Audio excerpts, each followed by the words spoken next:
Hello, and welcome back to the Perfect 100. The episode you're about to hear is a little bit different. It was recorded in 2024 before the Perfect 100 podcast even existed. At the time, I wasn't launching a podcast. I was simply sitting down with someone whose story I thought was worth sharing. This interview is with Judith Hill, a portrait photographer based in Nashville. I had worked with her years earlier as she was leaving corporate America to build her business. By the time we recorded the conversation, she had built a thriving multiple six-figure business, and I wanted to look back with her and understand what made the difference. When I recently rediscovered this interview and listened to it again, I realized I was hearing the beginning of something much bigger. I didn't know it then, but conversations like this became the foundation for what would eventually become the Perfect 100. Today, we have a professional studio, a wonderful producer, and we're approaching our 50th episode. Looking back, I thought it was fun to see where it all started. Over the next few weeks, I'm taking a short production break while I finish building what I believe is the next exciting evolution of my business, the Strategic Networking Lab. While I'm away, I thought this was the perfect opportunity to finally share the conversation that in many ways started it all. I hope you enjoy it. Welcome to the Perfect 100, the podcast for BNI members who want to maximize their membership, deepen their impact, and grow their business through intentional networking. I'm your host, Tammy Zurak, a CliftonStrengths coach, longtime BNI leader, and one of the few members worldwide to maintain a perfect Power of One score.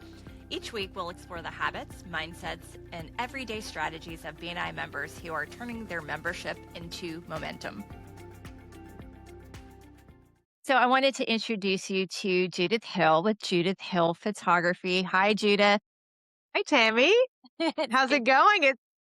It's going well. I'm so glad you could be here with us today. I have a bunch of questions for you. I'm so All right, happy to be here. Awesome. So tell me a little bit about your backstory. Before you got into photography, tell me a little bit about, was there a point in your journey, you were working, you were doing your thing, and something happened where you said, you know what, I want to do something else. Tell me a little bit about that time.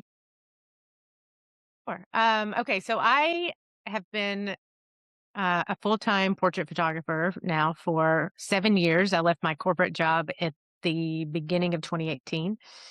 Before that, I had a 14-year career in economic development. So I was on the team. If anyone here is familiar with Nashville, Tennessee, I was on the team that built the skyline from 2004 to 2018. So we were the marketing arm of the Nashville market, and we would recruit corporate headquarters, manufacturing, music, healthcare, small business, kind of data centers, those kinds of things. We're recruiting to Nashville and basically marketing the city as an ideal place to relocate not only your business, but your family. And I did that for a long time. And as you know, things can sometimes go in 7-year cycles. And Yes. at some point, I think I just wasn't lit up as much as I was. It was also my first career out of college. So I just kind of followed that. And yeah, I just wasn't as lit up. I was also, I think what happened for me is that I really didn't pick a camera up until I was 30. I'm now about to be 43. I know I don't look a day over 23, but No. Yeah. Me either. But so I picked a camera up when I was like 29 or 30. And because honestly, I'm a little bit of an adventurous spirit. So I went to Italy by myself when I was 25 and had this little point and shoot camera, and I took all these pictures. And after developing them, I realized that I wasn't someone that just like stopped and took a photo, that I had sort of an eye. And I was very interested because I was a little bored. I was also, to be quite honest, in an unfulfilling relationship that was kind of toxic. So I was avoiding all of the things that weren't fulfilling me. And I avoided them by learning how to use a camera. Okay. And then what happened from there is that I got really serious about it because I really loved it. I was lit up. I was losing track of time. I went back to school at night to learn how to use the camera. I eventually found Creative Live and a mentor that has mentored both of us. and realized, because I'm really good at, or have a superpower of holding space and connecting with people. I'm just a connector. It made me good at my other job, my other corporate job. And so connecting with people through the lens of my camera, and at the same time, while I was trying to find my own value and place, I started showing people theirs, which made me see mine through a portrait shoot experience, as I just kept following what lit me up and following my bliss and learning how to use this camera, and then learning like, oh, there's this whole industry. Cause I wasn't really, I grew up in a rural town in West Tennessee, and it wasn't like we would, like if we sat for photos, it was for like the church catalog kind of thing. Which, I mean, that was just something my parents would do. Or your senior picture, like you would get the little velvet drape ground gown thing for your senior photo for the annual or yearbook. Um, anyway, that's what my exposure was to a professional photographer. So, and weddings, so I didn't know that you could have a business the way that we have businesses, or I have a business now. And so I just kept following it. And then I realized I wanted to photograph people. Um, and that's what I did. I just started photographing them on the side, out of my house for a long time. I did a beta test. I guess technically it's a beta test. And, and so I figured out how to kind of, um, photograph people in a way that celebrated who they were, that cultivated their confidence, to show them their own value. And in turn, I found mine, and I eventually left my job so I could do it full time. Okay, so the journey for you sounds like it was the transformation, that you were attracted to both the ability to transform yourself, but also to transform others. Is that a fair statement? Yes, correct. That was my transformation era. Now I'm in the empowerment era, but yeah, Ah, it was very much, I love the transformation. I would say that transformation, self-actualization, um, and connection are probably three words that I would definitely describe, um, the the core values of sort of running my business. okay. Those are kind of what I always go back to, is like leading people to this self-actualization, um, or just watching them change or transform through the shoot, and that ripple effect that happens, the psychology of like what happens to someone when you are just feeling cared for and seen and pampered and holding space for them. And I realized that that was the greatest gift I could give someone. And so I just needed to do that all the time. So Yeah, and here I that am. sounds very similar to my story. Yeah, I'm sure. Which is why I we've been good friends over time, because we have a very similar set of values around those things, helping people, reach their maximum value and to themselves and to others, to be able to give to others is kind of the main theme. It sounds like there. Um, were there times when you were trying things and they weren't working, or you doubted yourself, whether or not you could actually make this, a full time opportunity to keep yourself, housed and clothed and all those kind of fun things? Yes, all right. So I built my business on the side for 5 years because I was so afraid that I was going to leave and not make any money and have to go bankrupt and lived on the street.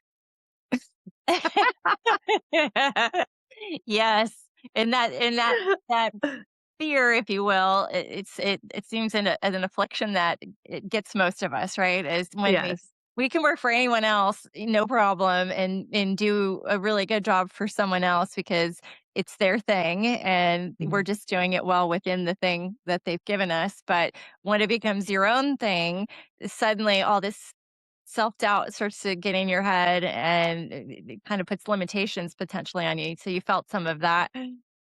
Absolutely. Yes, absolutely. I think I was even fearful when I walked into my boss's office to tell her that I was leaving, even though everyone knew that it was like, Judith clearly needs to go start this business. But I was even afraid to say it out loud, even though had guilt of like, I'm not serving either one of these things very well because I'm torn, between the two things. But yeah, I mean, also, one of the things I learned while I was stuck in my fear, because I feel like I was probably stuck there, I let myself linger there a little bit longer than I, I should have, but I guess maybe it all happened in the right timing.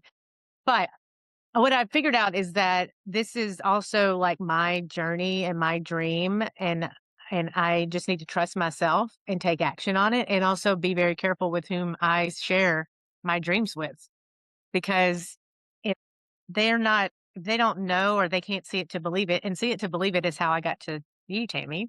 But if they don't know, like say my parents, for example, my parents have always had government jobs their whole life. I mean, they're now 70, retired. So my dad is 77 and my mom will be 74 this year. No, he's going to be 78. She's going to be, anyway, they're older. Yeah. And they didn't know. So like, if you start sharing with them, they're going to be like, you're telling me you're leaving insurance, you're doing all these things.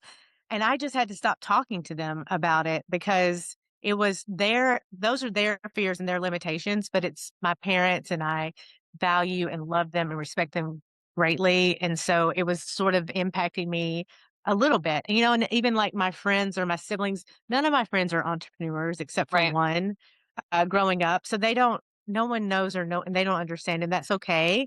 And also they may not be my clients, so they may not, understand like how I price and structure things.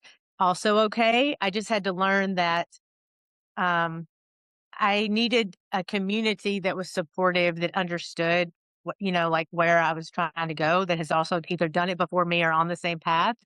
And that's where I poured into, because that's what I needed. Otherwise, these other people's limitations were like fogging up my Right. viewfinder, my view. And they didn't fully understand. Even so, I was saying this is my seventh year in business. It was last year when my father was kind of like, remember when I said, what are you doing? Well, I was wrong. Right. you know, I was like, finally, I have arrived. No, Yes. not really, but Yes. it's just But that was, it makes you feel validated I that felt validated. yes, you knew, because again, the same, right? As I Yeah. knew we have whoever they are, there's we'll call them the villain in our own mind, Mhm. that is behind us saying, but you shouldn't, you can't, and it's not for you. It's it's you're not going to be successful. Nobody has been successful. It's not traditional. It's not normal. It's not. So we tell ourselves all those it's not in the head, and then we can't, and then we sit still. So, um, what was the epiphany? Like you said, you found me through, and I forgot what the words you used were, but what was the epiphany you had that said, you found the community, and then what took you down that road? I think for me, I came across you. Obviously, you were on Creative Live at some point, I think. I was. Yeah. And Creative Live is still in existence. But back in the day, Because we're so old now. back because we're so, I know. It's been a I don't remember. decade. It's more Yeah, than a decade. it's been more than a decade. So I want to say 2010 or 2011. Maybe 12. I can't remember. Anyway, Yeah. it's this online, education platform. Back then when it first kind of started, it was more geared towards photographers, and then it kind of grew into videographers, and now there's a whole host of creative ventures where they have experts teach, within their industry, a business model or something that has to do with their craft. So anyway, I saw you in Creative Life, and I was like, okay, so Tammy has left corporate, and she's doing it. She's doing exactly what I want to do. We live in the same state. Um, I need to understand business. Honestly, I was like, all right, I have been um, photographing these women at that point, 2 or 3 years. I mean, honestly, Tammy was like, don't be the last one to know. You should, like, like it's time to go do your thing.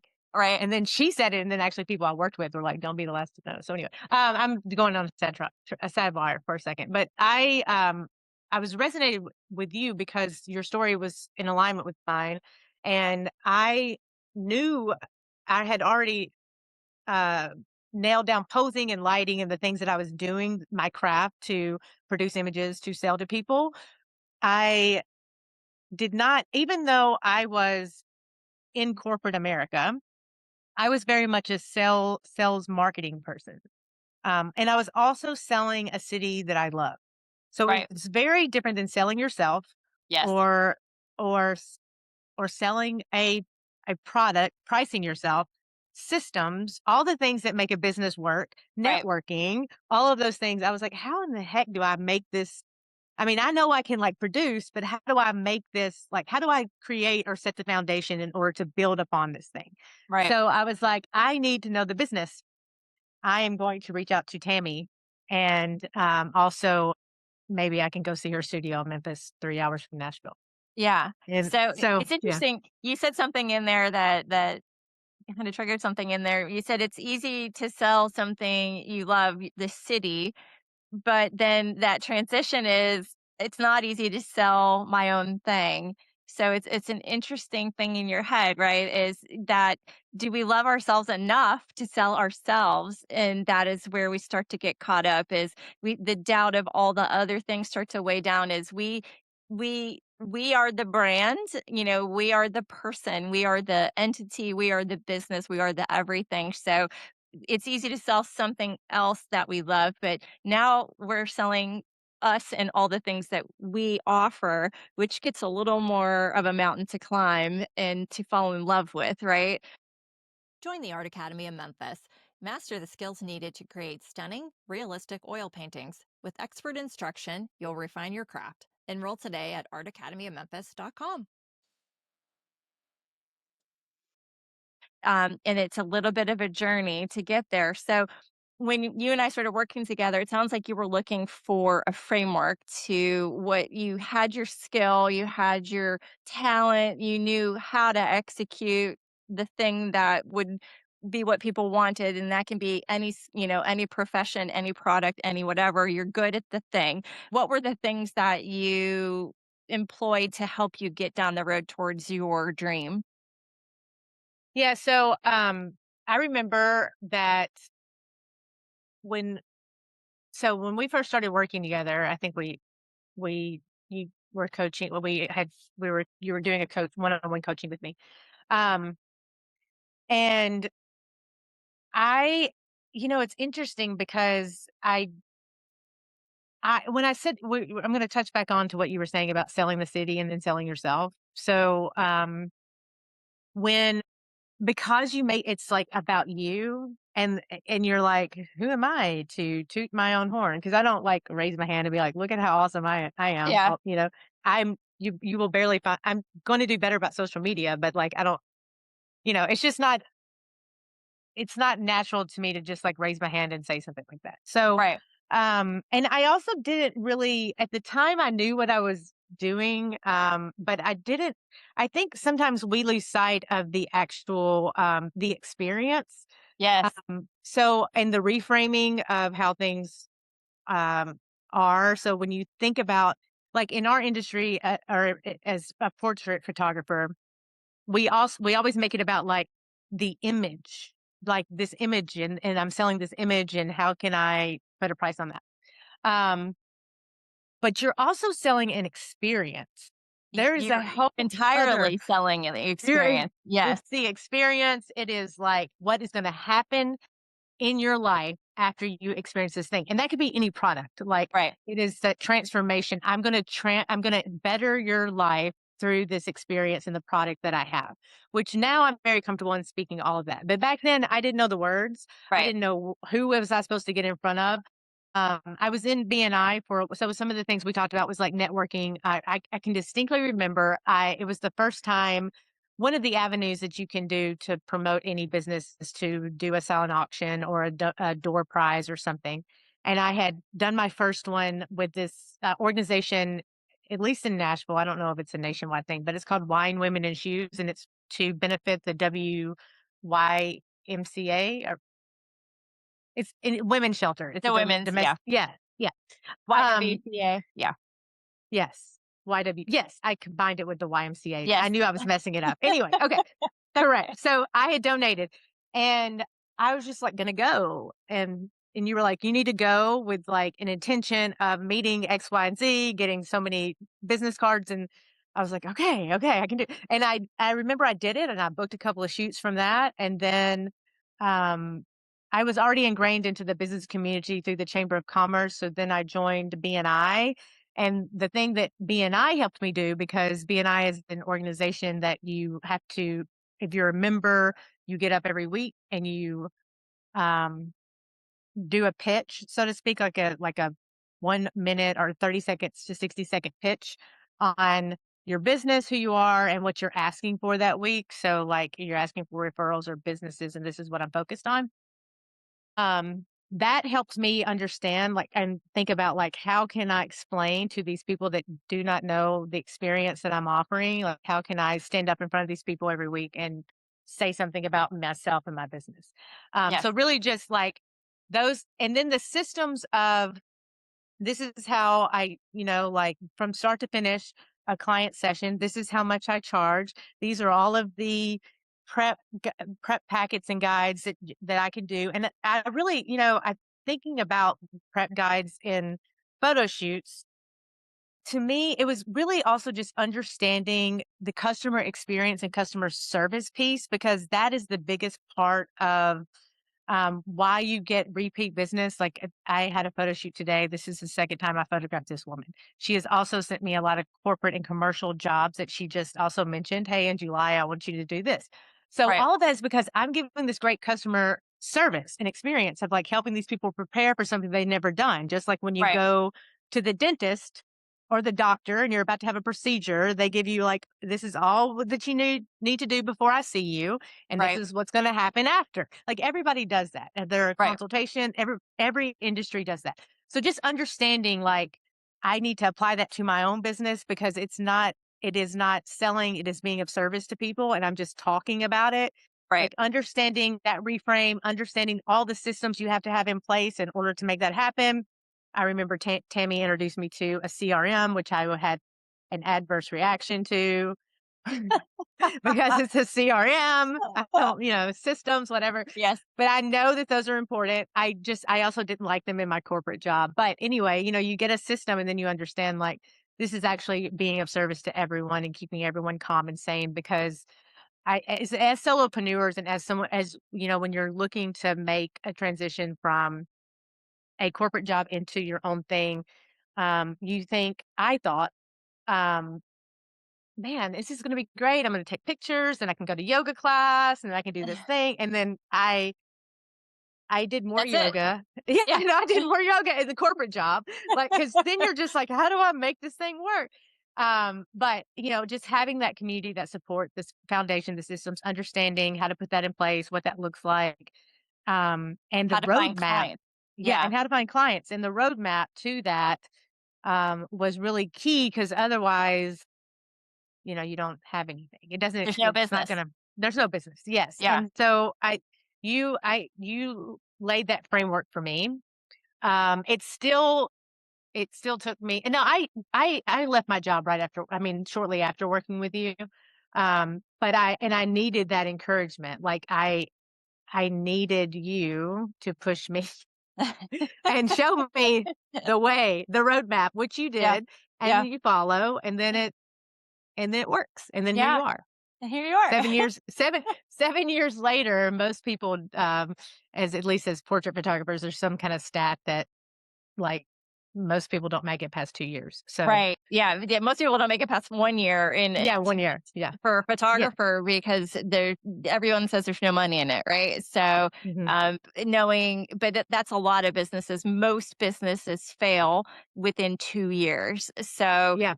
the difference between the ones that don't and the ones that do aren't that they don't know what their craft is, or they're not executing, or don't love their product or service. It's that they don't understand the process or the systems by which they put that stuff out there, and how the biggest fear I think for most people is, how do I even find a client that wants this? And you said a couple key things in there is, you talked about what you didn't say this actual word, you said the experience, but what it really is the feeling, right? Is we're not buying the thing, we're buying how it makes us feel. So, understanding that how you set that up and how all of the systems and processes lead to that happening, Mhm. is what is missing from most people's business. They're good at it. They get it. They know how to do the thing when they're doing it, but they can't translate it to others in a way that makes sense for others to want it. So they Yes. suffer because they don't have the opportunity to get in front of the right people with the right language, with the right process, with the right everything. So, Mhm. so where has that led you to today? You said 7 years. So what does that Mhm. look like in your business? You're still in business. So that's half the Yep. battle. You were able to replace your corporate income. I've been looking at the numbers. I've been diving in. And so I want to say that I started working with you, Tammy, the last year that I was in my corporate job. And the other goal was to not only understand business, but to basically set the thing up so that I could walk out of my corporate job, walk into a portrait studio, meaning my pricing, my system, my selling, my words, my elevator pitch, all of the things that I would need to have in place. Um, I really wanted you to help me get there, and you did. And so I can remember looking back, like as a side hustle in the final year as my corporate job, I made $60,000 Okay. as a side hustle. Um, and I was just doing it on the weekends. So then I was like, if I can do it at 60,000 on the weekends, then I can surely get to 100,000. And I did in year one. And I've grown my business 20 plus percent year over year since going full time. I'm now into multiple six figures. So that's where I am today. I'm in my second studio space as a portrait photographer. So that was the other big, big move that was kind of very at the so at I mean, I leased the studio and I left my job at the same time, which was kind of like, all right, big girl Sink or pants are swim. on, Yeah. sink or Sink or swim. We swim. got to make, yeah. And I also had some savings and stuff, and it's not necessary always, but I just, like I said, I thought I was going to go bankrupt, and I never got close to ever going bankrupt. Um, but yeah, so I just kept I just kept putting one foot in front of the other. I just kept elevating my systems. I eventually got a VA team. I tried to go cheap on the VA, so an offshore VA that did not work out for me very well because I am a stickler about grammar. And that's a Um, virtual assistant for those of you that don't know what VA Yes, stands sorry. for. Yeah, a virtual assistant. So, like, if people are corresponding with you for the first time through emails and then anyway, it's just important to have the right fit. Virtual assistants, they help. I was getting overwhelmed with like admin work. Like in my old job, I would think that being productive was sitting at a computer answering emails. That's actually not being very productive if you're running a business. Yeah. You actually need to be out Doing the thing. selling, doing the Yeah. thing. You need to be Yeah. either being providing the service or selling the Or marketing service, the business. Yes. Or selling marketing the the business. business, Yes. doing something that is going to have a return on your investment, that investment being your own time. Yes. And so it didn't take me long to figure out that I needed extra help. So anyway, I did that, and then that evolved into a stateside run virtual assistant team that now helps me with not only admin, but newsletter and blog and um, all that the marketing engine, so to speak, so that I can hopefully be out networking and things like that. So I just think it's just been an evolution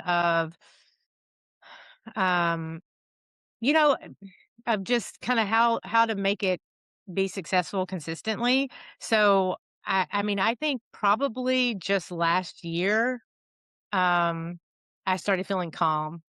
I'm really calm this year, like, Yeah. but I think after about year 5, you're like, "Okay, I've done this for I 5 years. got Like, this. Yeah. I got this. Like, I know that, I can, like, run these campaigns. I can run this promo. I can start doing these things." And anyway, it's interesting because I was a little bit freaked out the whole time, and there's ebbs and flows. So there's another massively successful entrepreneur here in Nashville named Michael Barcham, and he has started and sold many healthcare companies.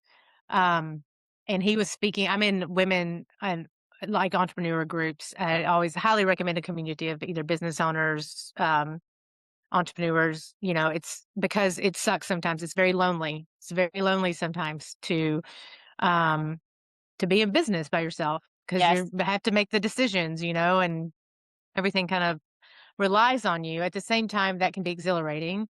Um, and so oftentimes you have to like have that support that brings you back to your purpose, because the core values of yourself and of your business, whenever you are in a rut or things are slow, or so, you've got to always go back to whatever that thing is, like being of service.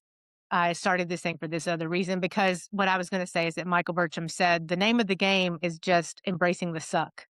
Because Yes. when it's really good, it's really good and it's high, but when it's not, it's not. And you have to be able to sit in that knowing that this is just a moment. And um and I've done it once, I can do it again. And, you kind of keep on that thing. So it is sometimes sort of like a wave that you ride. But if you can figure out, I think also just the consistency, whether of like something that brings in revenue, or just get ahead of yourself, like crush it one month so you're ahead of yourself so that you can relax. Cause I think the name of the game that also I had a hard time, I didn't have a hard time, actually. I don't want to say that. I want to say that it was something I had to get used to. Was sort of like there's these very busy seasons, and then there's lower seasons, and then when you're really busy, maybe I kind of lost sight of my system that was the marketing Yes. funnel, bringing the Yes. stuff in, and so that Yes. kind of dried up because I was really busy. And then when it stopped, I was like, oh crap, I didn't feed Yes. this engine. And it's typical, right, of the Hmm. first year or two, until you kind of get the rhythm down. You do the thing that brings in, you crank up the machine, it's working, it brings you all this opportunity, and then now you got to work it. So there's Exactly. no, so the machine shuts down, because if you're a solopreneur, it's you. And regulating that, it was the hard. I had that same problem my first year, is regulating that machine. Is I would do all this stuff and have this big, huge mountain of things, and then I was out. So it was a 90-day cycle. I would be busy, busy, busy, and then drop off, and then busy, busy, Hmm. busy. So you have to learn that process also. Staying ahead in a world driven by technology is key. At Wisdom Integrators, we don't just solve problems, we create opportunities. Wisdom Integrators, connecting your world, solving your problems. Absolutely. And the other thing that I think, if you are going to be a solopreneur or an entrepreneur, um, is that you have to always constantly like invest in yourself. Um, you have to invest in caring for yourself. You have to invest in mentoring. You have to, I mean, you don't have, I did. I mean, I think that that is the way that you are going to be able to be successful, is constantly learning, constantly using the guidance of people that are just ahead of you on the path, Yes. having that community, going on those retreats, going to the workshop, going to your industry conferences. It's good to be seen. It's good to be around people. Really invest not only in yourself, but in the community to which you are working. I understand now, like, why in corporate America they require you to like divide and conquer on teams. Like, you're going to go on this trip and you're going to go to this conference and you're going to be, because those things are all really important. And then whenever you're at it on your own, having a support system, the peer to peer, the coaching, the mastermind, I mean, I started doing that. Like, maybe you might have been my first big investment, and I don't know if I would have ever left had I not done that. Yeah. Like, that was a big pivotal point for me. So anyway, I think that outside of just like your systems, your messaging, your customer experience, your client experience, whatever that is, whether that's in person or online or however, what people are feeling, the transformation people are going to have, because people are going to buy if you save them time, if you save them money, if you provide some sort of transformation, Yes. have like better relationship with themselves, with their spouse, or their health is going to improve. Like, those are basically what we care about. Like, Yeah. whatever, like, I want to feel good. I want to have more confidence. I want to be able to put myself out there. I want to start, Yeah. all those things. Yeah. So but you've got to, so once you get all of that, you understand that, and business is not that hard, really. You just have to understand the system, and you've got to have the support, and you've got to continue to learn and invest in Right. yourself and the Yes. support, because it's just things are constantly changing. Yes, yes. Things have changed in a rapid pace and continue to go even faster, right? So, and every success I've had, I can lay at the feet of someone else because, that saying you got to stand on the shoulders of giants to get where you're going is everything I've ever done. I am not a let's go at a slow pace kind of person. I'm a let me figure out who's doing it well and let Mhm, me have them coach me. And then I can figure out how to make it my own and get there quicker and then give back to the people behind me so that they can come up with us, right? So our mentor likes to say we're all on the same mountain, we're just at different altitudes. We're all mhm, circling the mountain.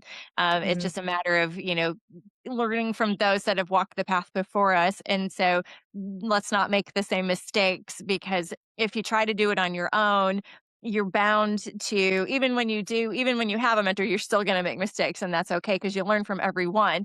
But if you can eliminate the big rocks, get rid of the big things that will sink you and your boat with it, then that's the whole process, right? Is learn from someone who's been there, done that, and you can get ahead quicker. So I have one last question for you: is how did you transform during the journey yourself?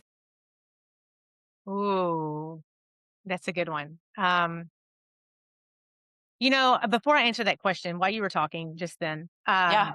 the reason that I think you wanted to someone to show you the way, and the reason I wanted someone to show me the way is because the one piece source that is not renewable is your time.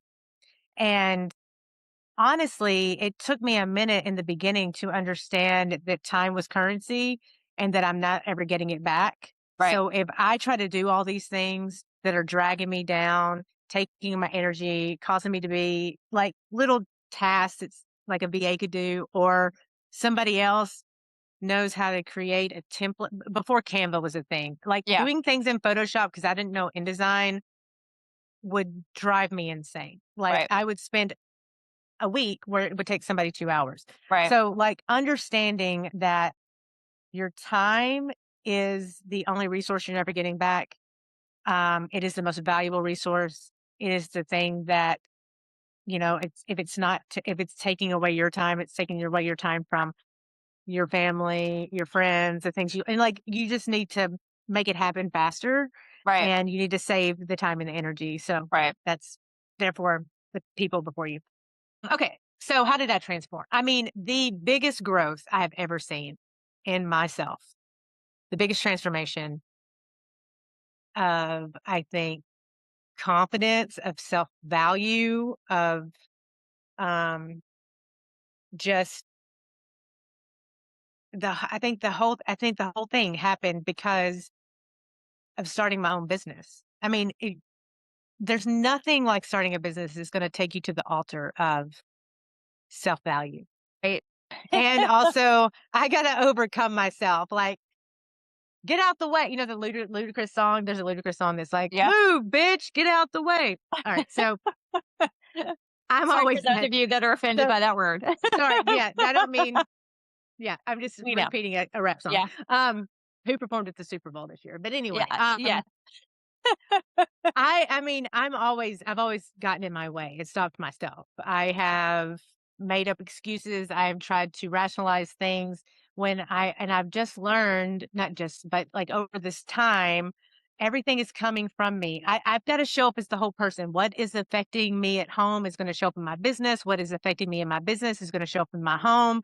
And I got to get this all right. I got to get myself in like good mental mindset, physical health. I have to take care of myself and I've got to take care of the business. It's all coming from me. And so it's very easy just to um, not address things or just blame other people and do other things. But it's really, if I fail, it's because of me. If I succeed, it's because of me. So I've got to get all of this right, that transformation of like being the personal brand, which now I'm kind of obsessed with personal brands. Yeah. Like I'm super fascinated by Snoop Dogg, for example, who is going Snoop is going to be like the host of the Olympics. It is Yeah. Snoop Dogg. How Yes. is Snoop everywhere? Like he Yeah. has transcend all of these things. Like I'm just Yes. fascinated with him and the Travis Kelsey and Taylor, Yes. all of the, pop Yes. culture, like all Yes. these people that make a brand and it's all coming from them. But you have to really show, I mean, like, it's not that I'm any more confident than anyone else. It's just that I did it and I proved to myself that I could do it, which made me more confident, which made me look at something about myself, which then transformed just kind of my ability and everything like that. But it's still also understanding like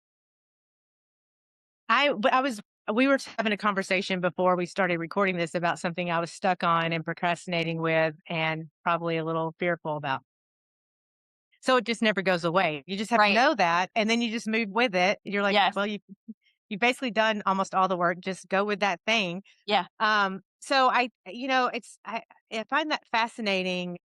I'm very fascinated. I study the mind a lot when I'm not working. Like neuroplasticity and kind of how our thoughts create what we're attracting in our reality and it Yes. becomes our personality and all of those things. So to me, like I have navigated that and I'm not master at it at all, but all because I have to put myself out there all the time. I have to sell myself, my experience. Now I feel very confident in what I'm offering people. I've gotten feedback over and over again after 10 years. I've had a bunch of people come back, which is the greatest, like Yes. compliment. So I think it's the transformation has to be the confidence and the self-value Yeah. and understanding. And it's so applicable to life too. It's like, this is just a moment, just sit with it. This is a season, it'll come back around. Yes. And what am I, just kind of looking at yourself. So I don't know if that answers your question, but I transformed personally, mindset, self value, and my income because I Yes. make more money now than Yes. I made working for someone else. And you got married, you found a husband. I did. I got All of that, married. yeah, all of that came along I mean, all at the same time, right? Is that journey isn't just about the business, which is ironic, right? Is we set out to do this thing because we have a passion and that passion bleeds out. That passion becomes, you start attracting everyone and everything because you become, that's why I asked the question, that yes. transformation. I needed the same transformation for myself. I came from a male dominated business where we didn't talk about feelings ever. And I was so far, the pendulum had swung too far the other direction. And I started working with women to kind of right the ship a little bit. And Hmm. that changed me. And then that I started pouring into others and that changed the business. And, here we are Hmm. today. So, I just one final thing on that, like just talking about, um, maybe this little journey will put this all in perspective, like kind of what you were just hitting on. All right. So I'm sitting in my studio right now, in Nashville in a place called Marathon Village, which is an old car manufacturer like plant. And it's known for creative suites and other businesses on the second floor and below is like mixed use. And it's a really cool building. Like I'm looking out and there's this large industrial um, window with exposed brick and hardwood floors. It's a loft. It looks very like a New York studio, and it's really cool. It's like a dream photography studio. Okay, so 10 years ago, I was working at the chamber doing economic development. I was touring around. I'm actually wearing Warby Parker glasses right now. I was touring that company around. They ended up, thanks to me, locating locating a back office here in Nashville. So anyway, we're touring them around, and Marathon is because there was just going to be like a little small office, was a place that we came and showed them space. That was part of the gig, was like show building, like places they could put their office and things. And then selling them on the city while you're doing all that, presenting and stuff like that. So we come into Marathon and we're looking around and I'm like, oh my gosh, this is like, I want this as my studio deck. Like, this yeah. is a dream. I want this as Ah, my studio. yes. Um, didn't think anything else about it. Um, and then fast forward, actually, this was 12 years ago, probably. So fast forward 10 years ago. This was like the end of the year, the first year I came in here, which happened to be 2020, but whatever, it was fine. So it's the end of the year. I still got to six figures that year. So at the end of that year, I looked up, no, it was 2021 because I was married. I got married in November of 2021. So, Okay. I married a wonderful man. And at the end of it was after we'd gotten married, it was the end of the year. And I looked up and I was like, oh my gosh, I did it. I have the studio that I dreamed of, that I said out loud when I was touring those people around. I Right. have this amazing business. I think I was just coming off my best year. I had 100% growth that year in 2021. Right. I doubled my income. And then I was like, and I just married my best friend and the man of my dreams. And I'm sitting here in my in-laws' house and I was like, holy crap, I did it. I mean, yes, I did it because I kept putting one foot in front of the other, because when I was stuck, I hired people to help me, and I kept just going. I didn't, it wasn't always perfect. You learn from your mistakes and you learn to navigate and you just keep going. But if you just set an intention and put it out there and just keep walking towards it, you don't have to know what the end is going to look like. It may not even look like what you think. You Yes. just keep going and it happens. Yes. It just does. And I mean, you can do it. Yeah, you can.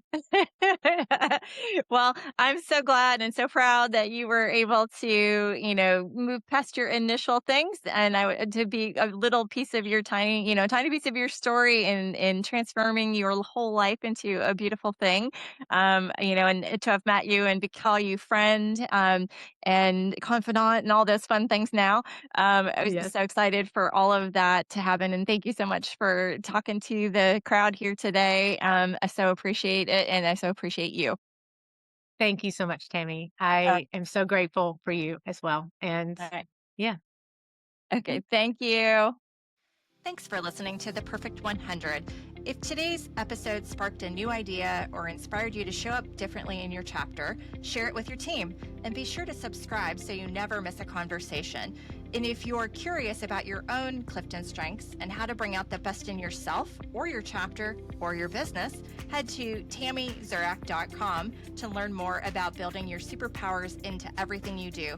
Keep showing up, keep connecting, and keep building your perfect 100.